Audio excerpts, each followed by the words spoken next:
இன்றைக்கி நம்ம பார்க்குற ரெசிபி என்ன கேட்டிங்கன்னா சிக்கன் தேங்காய் பால் கறி. ஸோ இதில் வந்து பார்த்திங்கன்னா தாளிப்புன்னு சொல்லி ஒன்றுமே இல்லை. டேரெக்டாக நம்ம என்ன பண்ணுறோம்னா இந்த வரமிளகா இருக்குல்ல, இந்த வரமிளகாவை கொஞ்சம் அப்படியே உடச்சி லைட்டாக விதை இருக்கும், கொஞ்சம் அதாவது பாதி விதை இருக்கும் பாதி விதை இருக்காது, சரிங்களா? ஸோ அந்த மாதிரி எடுத்து இதில் போட்டுரும். அந்த வரமிளகாவை இப்படி உடச்சி போடுறேன். இந்த இஞ்சி பூண்டு பேஸ்ட்டை போடுறோம். முக்கியமாக பார்த்திங்கன்னா இஞ்சி பூண்டு பேஸ்ட் தான் அந்த சிக்கனுக்கு மெயின். கொஞ்சம் பச்சை கருவேப்பிலை இதெல்லாம் போட்ட பிறகு இதை நல்லா மிக்ஸ் பண்ணுங்கள். அந்த எண்ணெயில் நல்லா மிக்ஸ் பண்ணுங்கள். மிக்ஸ் பண்ணிட்டு நம்மகிட்ட இருக்க இந்த சிக்கன் இருக்குல்ல, இந்த சிக்கன் அதில் போட்டு நல்லா பெரட்டணும்.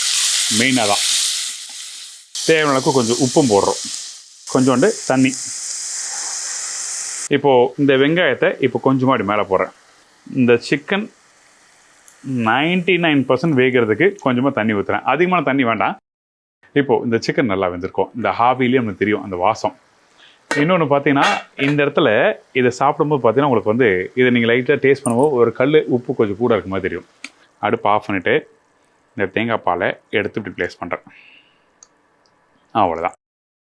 இதுக்கப்புறம் உப்பு செக் பண்ணுவீங்க, கொத்தமல்லி செக் போட்டுக்குங்க. உங்களுக்கு உப்பு தேவைன்னா உப்பு போடுங்க, இல்லைன்னா வேணாம் விட்டுருங்க.